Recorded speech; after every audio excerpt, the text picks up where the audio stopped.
Hey, I'm Mike, and we are at the end of the Mists of Pandaria remix event, and I think now is a good time to give my thoughts on it and give an overall review. Before I get into it, I just want to give some context, just so you know where I'm coming from when I talk about certain things. During this event, I leveled up a total of 29 characters up to level 70. I have a total playtime of 10 days, 12 hours, and 27 minutes across all of those characters. Nearly all of those characters were leveled up using the mailbox trick, and only one of them got to a maximum item level of 476. Pretty much as soon as I got one character to level 70, I never logged into them again. I got every achievement that you could get, including the feat of strength to defeat Mythic Garrosh, and I also purchased everything you could purchase with bronze, so all the mounts, toys, and appearances. So when Blizzard first announced this, I was pretty excited because this sounded like a Season of Discovery-ish game mode, but like rooted in retail WoW in a bit. I was really excited to see what the gems would look like and how powerful your character could become, but what I was most excited for was being able to level some alts. I definitely wasn't anticipating leveling 29 of them. I thought I'd level like maybe 5 or 6, but I knew for sure that leveling alts was something I was definitely going to be doing in Mob Remix. The leveling process overall was fine. I think initially when you first start your character and you have no threads on your cloak and you're just starting out and have no gems, it is a little bit slower and a little bit more tedious, but I think that's by design, especially since there was like 3 months total of this event. I think that starting off super powerful would have been not the right move. It is really fun to start getting some of the gems, even just some of the ones that are like, for example, they put up a shield on you, or there's a firestorm that stuns your enemies, or you get Slay where at 10% your enemies just evaporate. But also just getting those stat gems which eventually could transmute into legendary gems that also provided stamina. Leveling my first character through just questing was pretty tedious, but leveling the majority of my other alts through the mailbox trick was just much more enjoyable. And actually just doing that made me realize, which I've talked about in my WoW Weekly videos, is that for the longest time I thought I hated leveling, but what I actually hate is questing. I would happily run Mogu'shan vaults every single day on multiple characters and do a heroic dungeon every day on multiple characters and just be happy doing it. Whereas doing quests for like an hour was just excruciatingly painful. But one of the things that really sucked was that while you were leveling, the weaker that you got, which just absolutely made no sense. It felt like levels 20 to like 35 were your most powerful, and then you just progressively got worse and worse and worse. And then once you got to level 70, you were just absolutely useless. Like I remember the first time I jumped into a dungeon on a fresh level 70 character, I got immediately one shot by the 2 ads at the start of the brewery dungeon. And it just sucks. I don't know why it was done that way. I don't know why at no point did the scaling ever get fixed. I know that retail has a little bit of a scaling issue, especially when you get to maximum level, but the scaling with MoP was just brutal. Hopefully in the next iteration of it, whenever that comes out, it's much better and it feels nicer to level, and it actually feels rewarding to get maximum level. One quick thing also with the characters is I wish that you could transfer them to retail sooner than we are able to now. I don't necessarily think that having an immediate option to transfer as soon as you got a max level character to retail would have been ideal, but I feel like once the event got to like a month remaining, there weren't that many people playing, and especially when the War Within pre-patch came out, it would have been great to be able to transfer those characters over sooner and start playing those MoP characters in the pre-patch to see if maybe I want to play those characters in the War Within. I don't really know what the purpose was for leaving those characters in MoP for as long as they did, but hopefully next time around it isn't as long and you do have an option to transfer before the end of the event. I was talking just a bit ago about gems, and I want to talk about those a little bit more. Overall, I like the idea, but I just wish there was a little bit more variety because I feel like once a meta was established, that's all it was. And I get it, that's what WoW is, a meta gets established and everyone does that and that's kind of what it is. But it'd be nice if every single gem had some sort of use case and every single gem was amazing. Like I wish there was a real argument to be made whether or not I wanted to take more defensive gems or more aggressive gems or kind of a combination between the two. Or even just for the meta gems, like do I want to take Lifestorm and contribute to like a little bit of healing and haste? Or do I want to take the Bulwark of the Ox and do a whole bunch of AoE damage and aggro? Or that like lightning orb thing, like maybe all 3 of them, like they're all amazing. It would be nice if all 3 of them were amazing. And it was just a toss up as to which one I want to take, or is there a situational, like this is more AoE, this is more raid boss, and this is more like dungeon big pulse or something like that. I definitely think overall the gems were great. I think it was awesome seeing my character have these kind of random abilities pop up as I'm leveling up or just going through dungeons and raids. Like I mentioned earlier, having an enemy just get evaporated at 10% and there's a firestorm of stuns get thrown at them was awesome. But what I also thought was a great idea was the cogwheel gems, and I wish there were more of those. Like for example, having sprint or blink or heroic leap on a death knight is amazing. Or the aspect of the cheetah one that just pretty much everyone used because it's so good. I would have loved to have actually seen even more gems come from other classes, so one thing I thought would be really cool was if there was 1 or 2 abilities from every other class that you could obtain. So imagine if you're playing a Death Knight and they have Frost Nova,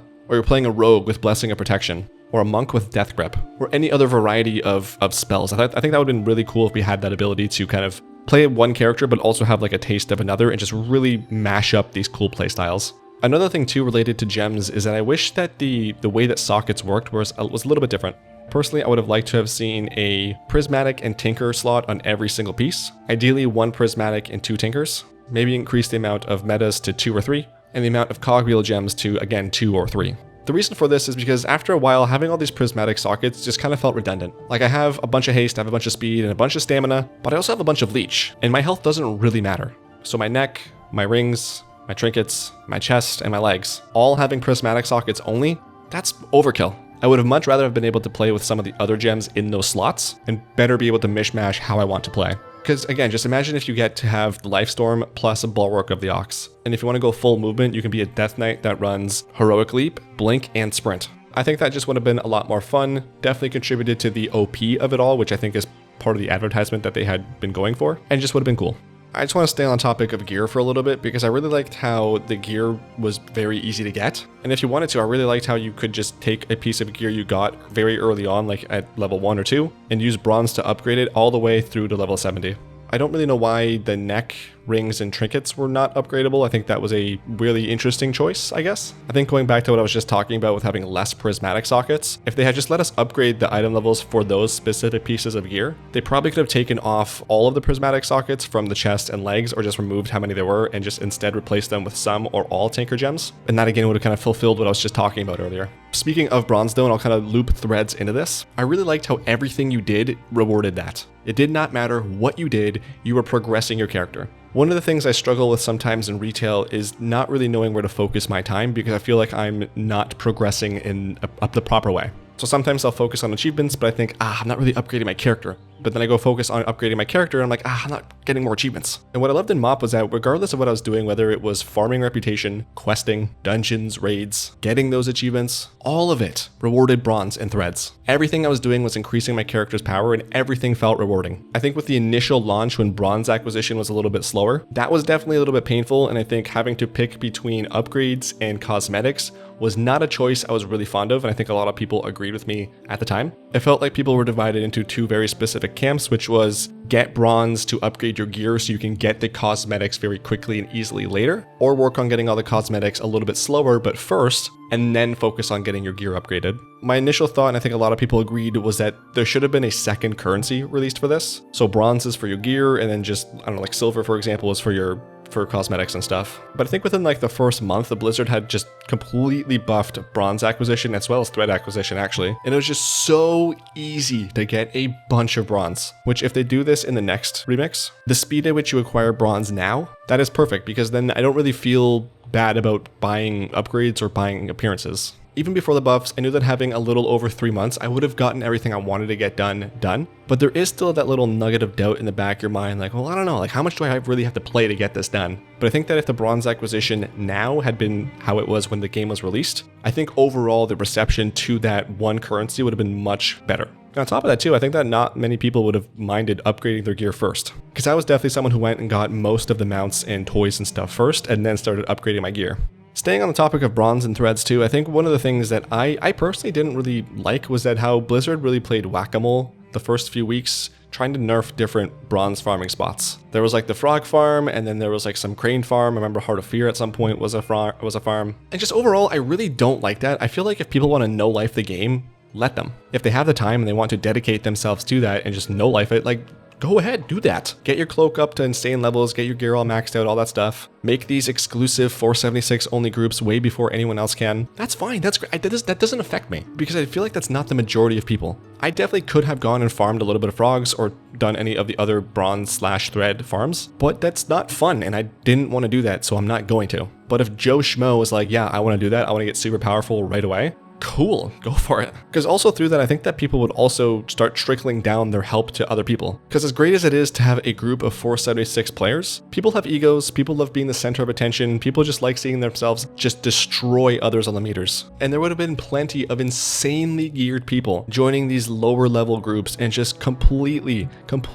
carrying them. But even if that number is less than what I'm saying, what does it matter? I just don't understand why Blizzard focused as much time as they did. It seemed like that was like their primary focus, nerfing those farms, rather than making everyone else's play experience better. I don't know, maybe if you're one of the people who was just really against those farms, you can explain to me why, but I just don't get it. But just to kind of put a bow on that, I really did appreciate how Blizzard wasn't completely set on their ways of being like, no, this is the bronze acquisition, this is the threads acquisition, you're gonna play the game for as long as we want you to, and you're gonna get these things as slow as we want you to. Regardless of what effect the outcry in the community had to do with it, Blizzard still made that change, and I really appreciated them doing that. And actually, one thing I didn't touch on was the Cloak of Infinite Potential. That's kind of the main thing in Mop Remix. I think that was a great idea, and I think that there's something there that can replace the retail heirloom system altogether. Instead of having all this different equipment, just make an heirloom that's like a ring so it's not cosmetic. I feel like there's just a nugget there that they can work off of. But yeah, that cloak was kind of what the threads I was talking about were for, and that was just awesome to see that grow.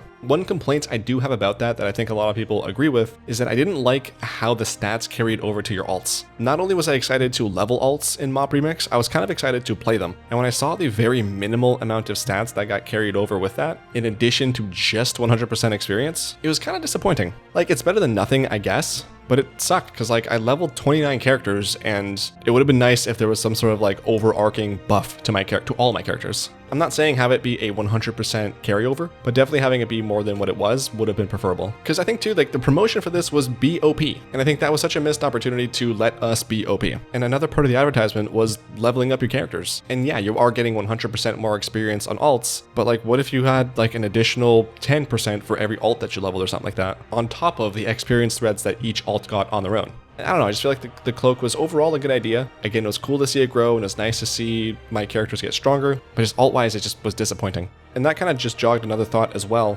I really don't like how upgrading my gear costs the same amount on all of my alts. Again, I was excited to not only level alts, but play them. I wanted to see what they actually felt like. And I already have a maximum item level warrior. It would have just been nice to be able to have a somewhat discounted price on my alts upgrade process. Again, it doesn't have to be a full discount like if I replace a piece of gear on that 476 warrior, but like maybe even just cutting it in half or something would have been fantastic, because it would have just been nice to be able to, or even just be excited to, or want to put time into playing an alt and getting bronze on those guys to upgrade their gear and actually give them a shot for more than just a few seconds in Mogushan vaults. At the beginning of this video, just now, and kind of a few other times, I talked about how I was excited to level up alts when Mists of Pandaria Remix was announced, but there was one other thing I was really excited for that they did not put into the game, and that's PvP. I don't know why they didn't, because I feel like that's such a missed opportunity. You can still duel people, but it's not really the same. I would have loved to have seen at the very least War Mode, but I especially would have loved to have seen Battlegrounds and Arenas. Because one of the things I was most excited for was to jump into Arenas as a warrior with my buddy, who was also a warrior, pop all of our offensive cooldowns, hit Bladestorm, and if one or both of the enemies die, great. If Bladestorm ends and both of them are still alive, slash AFK. I was so looking forward to reliving that memory, but I was never able to. But even just looking back on it now, PvP would have been so much fun, specifically because of the gems. I think the meta in PvE would not have been the same meta in PvP. Like again, Lifestorm in PvP doesn't really matter. And I think that's where some of the gems that were maybe underutilized in PvE would have actually had a life in PvP. But also what I was saying during the whole gems portion of this video, firstly, having people have abilities that they don't typically have. So again, like a Death Knight with Sprint, or a Priest with Blink or something like that just changes the dynamic of PvP altogether. But just my idea of having abilities from other classes be brought in as gems, that would have made PvP so much fun, and I can already see all the streamers having these little fun, cool activities, where it's like, it's PvP, but it's so unpredictable. I don't know, maybe people don't like the unpredictability, but for me, it just sounds so cool. Like again, imagine you're playing a Death Knight and then you get Frost Nova'd, or you're about to kill a rogue and he bops, or you and a friend are dunking on this paladin and he vanishes, or you're fighting a warlock and he starts bladestorming. Like, that's just so cool, because you have all the regular abilities of the class itself, but then you add in just the gems that we already have with the Tinkers and the Metas and the Cogwheels. But then on top of that, you add other class abilities. It's just unpredictable. You have no idea what they're going to do. So it was really disappointing to see that there was no PvP, because I think that would have been a lot of fun, and it would have given us all more things to do. Because for me, I focused on upgrading and unlocking everything and getting everything you could buy. But then after that, I would just log on to level alts. And the thing is I wanted to play more Mop, but I was like, I just don't want to go run the raids again. But had there been Battlegrounds especially, I would have loved to have jumped into those. So hopefully the next time Remix comes around, Blizzard does not disable that, because that would have been so much fun. The one thing that definitely would have been a little bit of annoyance, if not a big annoyance, would have just been the amount of leech everyone has. It would have been pretty hard to kill people, but I don't know, just figure it out, Blizzard. Just a couple of miscellaneous thoughts here to finish up. I really liked how I was able to buy everything off the vendors. Being able to buy existing and new transmogs was fantastic. I never ever thought Blizzard would put in vendors where you can just buy a raid mount or toys that are rare to find. That was just insane. It like just didn't cost a lot either. It was just like 50k. What?